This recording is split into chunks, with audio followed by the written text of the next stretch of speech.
The Law of Karma, Dhamma Practice Volume 10.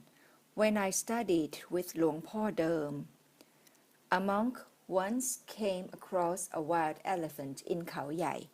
Reading from the calendar, Wat Ampawana. A monk once came across a wild elephant in Khao Yai. He stepped closer to the pachyderm, thinking that he had been a forest dweller monk and thus had never been afraid of elephants. Unfortunately, the elephant was being wild, so the monk was tossed and stamped to death. It was because he did not know what a wild elephant was like, what kind of instinctual reactions they have, or which one possesses divine ear. That is why he had to give up his life to the elephant. In training me, Luang Poh Doem started with sitting vipassana meditation. He supervised me himself and also taught me Kasiṇa, a contemplation device in detail. For Kasiṇa, see the path of purification, Visuddhimagga, by Padanta Jariya Buddhakosa. He made me try step by step.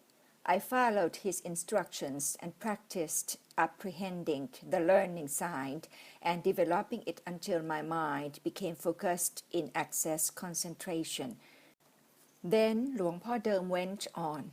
Had you not studied the elephant racing technique, you would not have mastered the Kasiṇa and would have left with nothing, just like when you came.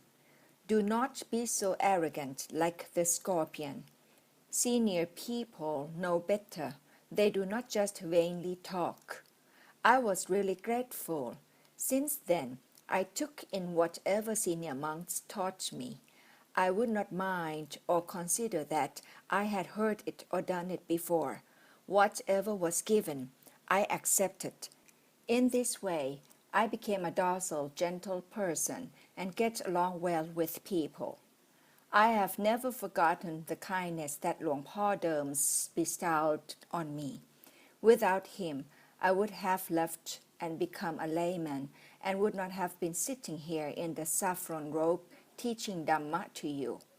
Regarding what you are given, if you do not get to use it yourself, you can pass it on to those who deserved it. That would be practical. There is no objection to that. When you have got a lot, you can just give some away, do you? There are many kinds of contemplation devices to learn, such as earth, Pathavi Kasiṇa, water, Apo Kasiṇa, air or wind, Vayo Kasiṇa, fire, Tejo Kasiṇa, or aperture, Akasa Kasiṇa. Luang Poh taught me without holding back. The learning was so pleasurable that I kept on practicing tirelessly. I wonder where I got the energy to do that. I adopted the knowledge in full. The idea of disrobing seemed to fade. All I knew was practicing the mental exercise. When it was quite right, one day, Luang Poh Doem started teaching me simple lessons in the elephant science. He said, most elephants have a divine ear, but not all of them. There are ways to tell, such as searching for the divine being that takes care of the elephant. How? Your visualization is through perception of Kasiṇa. You see the divine being with the use of Kasiṇa you have learned. Use that as the method to concentrate. I then realized why Luang Poh Doem wanted me to learn Kasiṇa first. It was because Kasiṇa was the principle in strengthening the mind, making it immune to the disease of desire to leave monkhood, which was eroding my mind. Kasiṇa put out the fire of burning desire just as cold water splashed onto a fire pit does. He added, it is not difficult to make elephants tame or stop being wild. Simply concentrate to look for the divine being that takes care of the elephant and then radiate loving kindness to him. The divine being would rejoice and bring the elephant under control, to feel at ease, to stop being wild. Monks that are well versed in Kasiṇa thus radiate loving kindness to the divine being, not to the elephant, or you will be crushed. He continued telling me of his childhood. Luang Poh Doem followed his father to cultivated land at Thatago. There were a lot of wild elephants in the area. The plantation drew them there. They ate the crops, so people were furious and kept scolding the elephants. At night, the elephants came back, and this time they did not just eat, they ground off the huts, especially of those people who used abusive words. Those people had to run for their life. How do the elephants know which house is which? It is because the divine being guides them. These wild animals are really fierce. In order to stop them, you need to radiate loving kindness intensively and consistently to the divine being, or you will risk your life. When elephants are enraged with anger, their mind is totally blind. Only the divine being that takes care of the elephant could resist that force and take it under control. When the divine being rejoices your loving kindness, the elephant would stop. Otherwise, the elephant would kill you.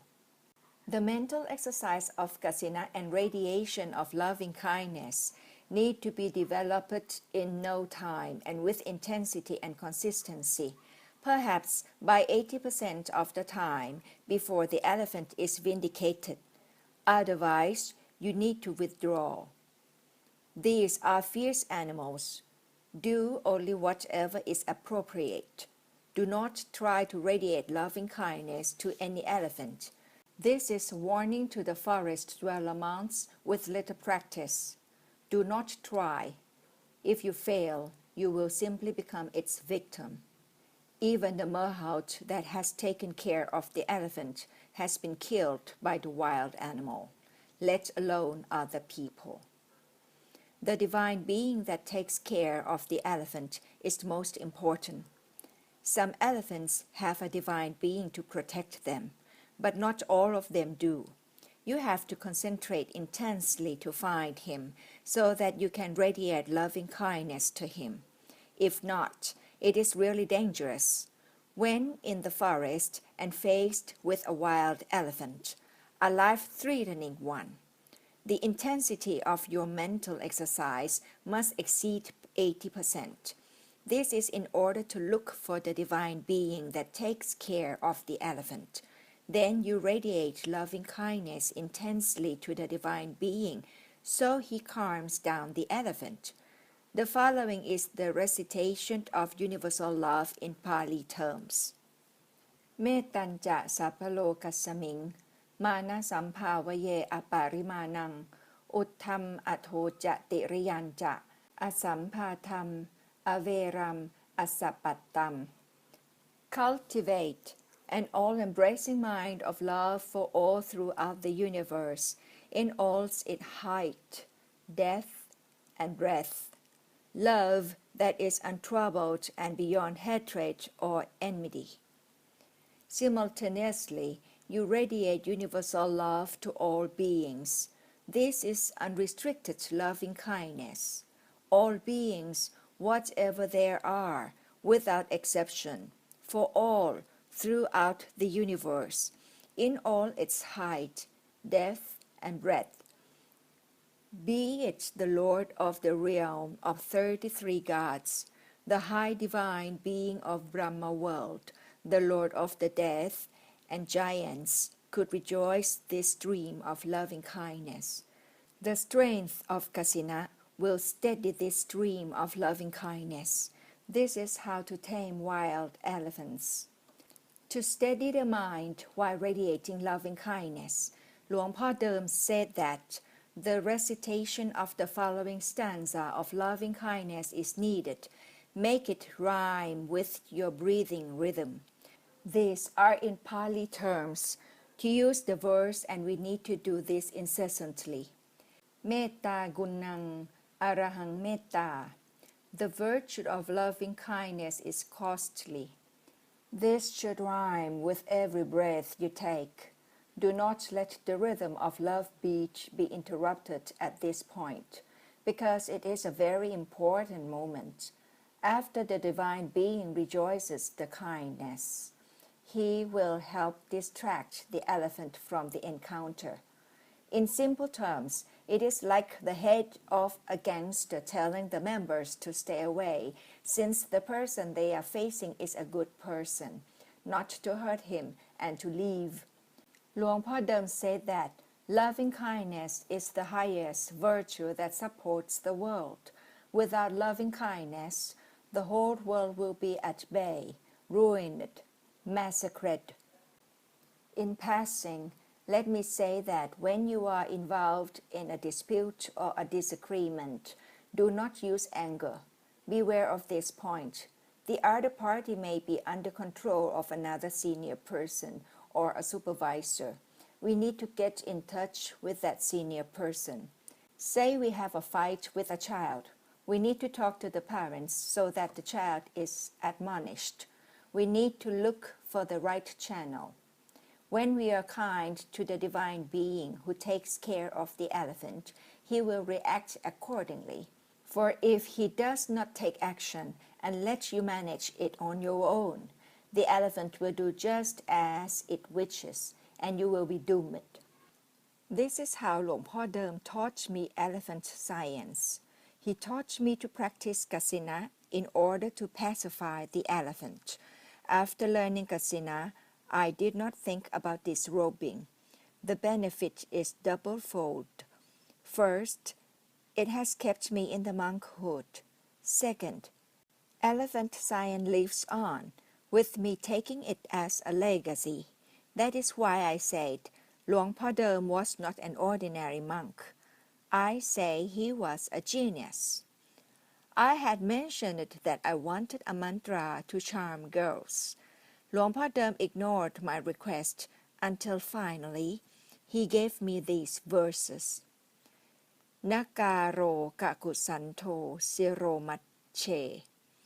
Na represents Kakusanda Buddha, who is revered at the middle of the head. Mokaro kona gamano nalatite. Mo represents Gonagamana Buddha, who is revered at the forehead. Buddhagaro kasapo buddho ja dvenete. Buddha represents Kassapa Buddha, who is revered at both eyes. Thagaro Sakayamuni Gotamo ja dvekanne. Tha represents Sakayamuni Gotama Buddha, who is revered at both ears. Yakaro Sri Ariya Meteyo Shivatite. Ya represents Sri Ariya Meteya Buddha, who is revered at the tongue. Panja Buddha Namamihang. I pay respect to the 5 Buddhas. Once I got it, I memorized it, but it turned out that I did not get to use it because I have not left the monkhood. Later, when I practiced Vipassana meditation and the 4 foundations of mindfulness, I clearly understand that what he gave me was not any particular verses, but the Lord Buddha's teaching. For example, be careful about your head. Bow your head to those with virtues. The forehead should be upright with a smiling face. The eyes should look at things with restraint, since these are the door of defilements. The ears should listen carefully. Do not believe too easily. The tongue should not be addicted to the tastes of food, since it leads to defilements. Therefore, Luang Poh Doem's verses are the summary of Lord Buddha's teachings on self-control. However, continuing to chant it with confidence could be sacred.